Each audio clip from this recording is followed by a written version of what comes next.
Hello everyone, I am doctor Ankit Goyal और Ankit finance academy में एक बार फिर से आप सभी का स्वागत है। दोस्तों, हम में से शायद ही कोई ऐसा होगा जिसने रिलायंस इंडस्ट्रीज का नाम नहीं सुना हो। हर सेक्टर में रिलायंस इंडस्ट्री काम कर रही है, एनर्जी से लेकर टेक्सटाइल और टेक्सटाइल से लेकर रिटेल। टेलीकम्युनिकेशंस में भी हम देख रहे हैं कि पिछले कुछ दिनों से काफ़ी स्पीड से इसमें काम हो रहा है। और जियो की अगर हम बात करें, जो कि टेलीकम्युनिकेशन सेक्टर में है, तो जियो का काफ़ी न्यूज़ में है काफ़ी दिनों से, क्योंकि इसने जो करार किया है, एग्रीमेंट किया है आउटसाइड इंडिया की कंट्रीज की कंपनीज से, उससे रिलायंस को काफ़ी मजबूती मिली है। तो दोस्तों, आज इस वीडियो में मैं रिलायंस के जियो के आईपीओ के बारे में ही बात करने जा रहा हूँ। तो दोस्तों, सबसे पहले मैं बता देता हूँ कि जियो की आईपीओ से बात करने से पहले जियो प्लेटफॉर्म एक्चुअली क्या है। तो दोस्तों, जियो प्लेटफॉर्म लिमिटेड एक अलग से कंपनी बनाई हुई है और ये जो रिलायंस इंडस्ट्रीज लिमिटेड है, इसकी सब्सिडरी बनाई हुई है और इसको अक्टूबर 2019 में लिमिटेड करार कर दिया गया था, जिससे अब ये पब्लिक से पैसा मांग सकते हैं। और दोस्तों, मैं बता दूं, ये जो जियो प्लेटफॉर्म लिमिटेड है, ये डिजिटल सर्विसेज की कंपनी है।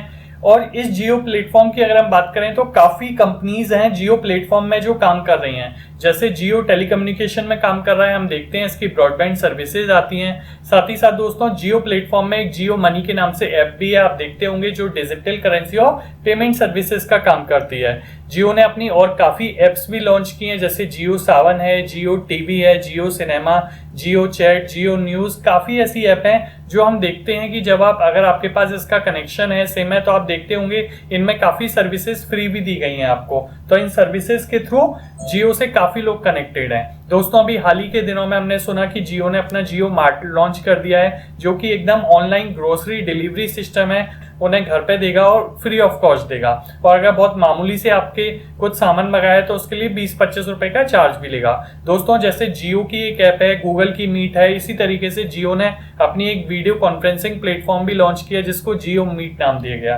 तो हमने देखा दोस्तों कि रिलायंस की जो सब्सिडरी कंपनी है जियो प्लेटफॉर्म, इसने भी अपना बिजनेस काफी फैला रखा है। काफी अलग अलग सेक्टर में, टेलीकम्युनिकेशन में ही काफी अलग अलग एरियाज में इसने अपनी ऐप लॉन्च की हुई है या प्लेटफॉर्म लॉन्च किया हुआ है, जिसके थ्रू ये लोगों को सर्विसेज दे रहा है। और दोस्तों, मैं आपको एक न्यूज और अपडेट कर देता हूं, जियो प्लेटफॉर्म ने भी काफी कंपनीज को एक्वायर किया हुआ है, काफी कंपनीज ने इन्वेस्टमेंट किया हुआ है। तो देखिए, एक्विजिशन एंड इन्वेस्टमेंट में मैंने कुछ मेन कंपनीज के नाम दे रखे हैं, जिसमें जियो ने अपने आप में एक इन्वेस्टमेंट किया हुआ है, एक्वायर किया हुआ है, इन कंपनी को एक हिस्सेदारी खरीदी हुई है। तो हमने इस तरीके से समझा कि जियो अपने आप में एक बहुत बड़ी कंपनी बनती जा रही है। तो इसके रिगार्डिंग दोस्तों मैं बता देता हूं, अब इसके आईपीओ से रिलेटेड न्यूज आ रही है। और दोस्तों, मैं बता देता हूं, ये जो जियो का आईपीओ है, ये इंडिया में नहीं, इंडिया के बाहर ही लिस्ट किया जाएगा, ऐसी अपडेट न्यूज आ रही है। तो दोस्तों, जियो ने क्या किया, अपने को सबसे पहले not only in India, outside India भी अपने आप को फैलाया। तो अभी आपने देखा होगा, हाल ही के 1 महीने में जियो ने 5 बड़ी कंपनी से एग्रीमेंट किया, जिसमें जैसे फेसबुक कंपनी है, उसने जियो में 10% हिस्सेदारी खरीदी। इसी तरीके से सिल्वर लेक ने, विस्ता इक्विटी, जनरल अटलांटिक और केकेआर, ये आउटसाइड कंपनीज है। इनमें बहुत सारी यूएस बेस्ड कंपनीज है, अमेरिकन कंपनीज हैं, जिन्होंने हिस्सेदारी खरीद ली है। तो इस तरीके से, एक तरीके से हम देखें तो जियो एक ग्लोबल प्लेटफॉर्म बन चुका है। बाहर की कंपनीज ऐसी हैं जिन्होंने इसमें इन्वेस्ट किया हुआ है। आगे भी हम देख रहे हैं कि बहुत सारी अमेरिकन यूएस कंपनीज हैं जो लाइन में लगी हुई हैं, जो जियो में अपनी हिस्सेदारी खरीदना चाहती हैं। अब दोस्तों, मैं बता देता हूं कि जियो अपडेट न्यूज आ रही है, वो ये आ रही है कि जियो प्लेटफॉर्म अपना आईपीओ लॉन्च करने वाला है। और दोस्तों, हम देखते हैं कि जब आईपीओ लॉन्च होता है तो काफी इन्वेस्टर होते हैं जो उसमें इन्वेस्ट करने वाले हैं। पर बड़ी न्यूज दोस्तों ये आ रही है, जो सोर्सेस की तरफ से आ रही है, कि जियो अपना जो आईपीओ लॉन्च करने वाला है, वो इंडिया में नहीं, इंडिया के बाहर लॉन्च करने वाला है। जी हाँ दोस्तों, अभी आपको पता होगा कि 17 मई को ही हमारी फाइनेंस मिनिस्टर ने एक अनाउंसमेंट किया था, जिसमें उन्होंने बताया था कि इंडियन कंपनीज को अलाउ किया जाएगा कि वो डायरेक्टली बाहर जाके अपना आईपीओ लॉन्च कर सकती हैं, अपनी कंपनी को लिस्टेड करा सकती हैं, इंडिया में लिस्टेड होने के बिना ही।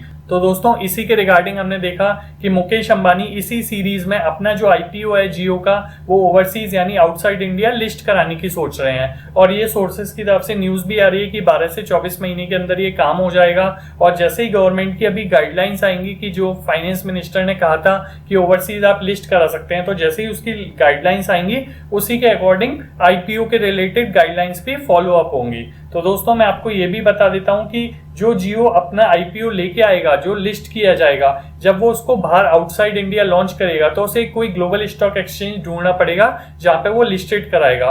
बहुत सारे स्टॉक एक्सचेंजेस हैं, एशिया में हैं, यूरोप में हैं, अमेरिका, यूएस, सारी कंट्रीज में अपनी मेन स्टॉक एक्सचेंज है, जैसे बीएससी और एनएससी होता है। जैसे आपने देखा होगा एसबीआई कार्ड्स का जब आया था तो एसबीआई कार्ड का आईपीओ बीएससी और एनएससी पे लिस्ट हुआ था। इसी तरीके से दोस्तों सोर्सेज से ये पता लग रहा है कि रिलायंस जो अपना आईपीओ लिस्ट कराएगा वो नस्डैक में कराएगा। दोस्तों ये नस्डैक यूएस का स्टॉक एक्सचेंज है जो कि टेक्नोलॉजी से रिलेटेड कंपनीज को लिस्ट करता है। तो दोस्तों आउटसाइड इंडिया में कौन कौन से स्टॉक एक्सचेंजेस हैं, उनकी क्या खासियत है, इससे रिलेटेड भी मैंने एक वीडियो बनाया हुआ है जिसमें मैं बताया है चाइना का, यूएस का, यूरोप का, अमेरिका का, जर्मनी का कौन कौन से स्टॉक एक्सचेंजेस हैं, उनके क्या नाम है, कौन कौन सी कंपनीज लिस्टेड हैं, ये सारा ही मैंने उस वीडियो में बताया है। उसका मैं डिस्क्रिप्शन में आपको लिंक दे दूंगा, वहां से नॉलेज गेन कर सकते हैं। और दोस्तों तीसरी बड़ी बात यह है कि जब ये अपनी को लिस्ट कराएंगे तो इनको इन्वेस्टमेंट बैंकर्स की जरूरत पड़ेगी। तो सोर्सेज से जो इन्फॉर्मेशन मिल रही है वो ये पता लग रहा है मॉर्गन स्टैनली इनके लीड बैंकर होंगे, और साथ ही साथ इसके अलावा bank of America, city bank आदि बहुत सारी बैंक है जिनकी सर्विसेज ली जाएगी इस आईपीओ में। तो दोस्तों ये इन्वेस्टमेंट बैंकर्स कौन कौन से हैं जो इंडिया में हैं, जो ग्लोबली काम करते हैं, यानी कि आउटसाइड इंडिया ये मेन कंपनीज है, पर इंडिया में भी इन्होंने अपना बिजनेस फैला रखा है, और अगर कोई आईपीओ लिस्टेड करना होता है आउटसाइड इंडिया तो ये हेल्प करते हैं। तो इससे रिलेटेड भी मैंने एक पूरा वीडियो बनाया है जिसमें मैंने उन सारी कंपनीज के बारे में आपको इंपॉर्टेंट नॉलेज दी है, आप वहां से देख सकते हैं। तो दोस्तों जैसे ही आईपीओ से रिलेटेड अपडेट ऑफिशियल अनाउंसमेंट आएगा कि ये कहाँ लिस्टेड कर रहे हैं, किसकी हेल्प ले रहे हैं, कितना बड़ा ये आईपीओ होगा, ये सारी जानकारी मैं आपको दूंगा जैसे ही कंपनी की तरफ से फुल आपकी गाइडलाइंस आएंगी। अब दोस्तों मैं कुछ अपडेट्स भी दे देता हूँ रिलायंस से रिलेटेड। रिलायंस में जो मुकेश अंबानी जो चेयरपर्सन है, उनका जो सबसे छोटा बेटा है अनंत अंबानी, तो उसको भी अपॉइंट कर दिया गया है एडिशनल डायरेक्टर। जो इनके 2 बच्चे ऑलरेडी थे जिसमें ईशा और आकाश थे, वो ऑलरेडी 2014 से डायरेक्टर की तरह काम कर रहे हैं, पर अनंत अंबानी को अब 2020 से ऐड कर दिया गया एज ए एडिशनल डायरेक्टर। और दोस्तों साथ ही साथ ये भी बता देता हूँ, जैसे भी मैंने आपको बताया कि 5 कंपनी ऑलरेडी हिस्सेदारी खरीद सकती हैं जियो कंपनी में, इसी तरीके से और भी कंपनी लाइन में लगी हुई हैं जो जियो में हिस्सेदारी खरीदना चाहते हैं। जैसे कुछ नाम आ रहे हैं, सऊदी अरेबिया की पब्लिक इन्वेस्टमेंट फंड है, या अबू धाबी की एक इन्वेस्टमेंट कंपनी है, ये भी इन्वेस्ट करना चाह रहे हैं, कुछ शेयर्स खरीदना चाह रहे हैं जियो प्लेटफॉर्म में। तो देखते हैं आगे कितनी हिस्सेदारी खरीदते हैं, किस प्राइस पे खरीदते हैं। और दोस्तों तीसरी जो बड़ी अपडेट है वो ये है कि रिलायंस कंपनी ने अपना जियो मार्ट ऑनलाइन जियो मार्ट लॉन्च कर दिया है। इसका मेन काम क्या है दोस्तों, ये ग्रोसरीज प्रोवाइड करेगा, सब तरीके का सामान आपके घर पहुंचाएगा, और इंडिया में 200 सिटीज से ज्यादा ये फैसिलिटी स्टार्ट कर दी है जियो मार्ट ने।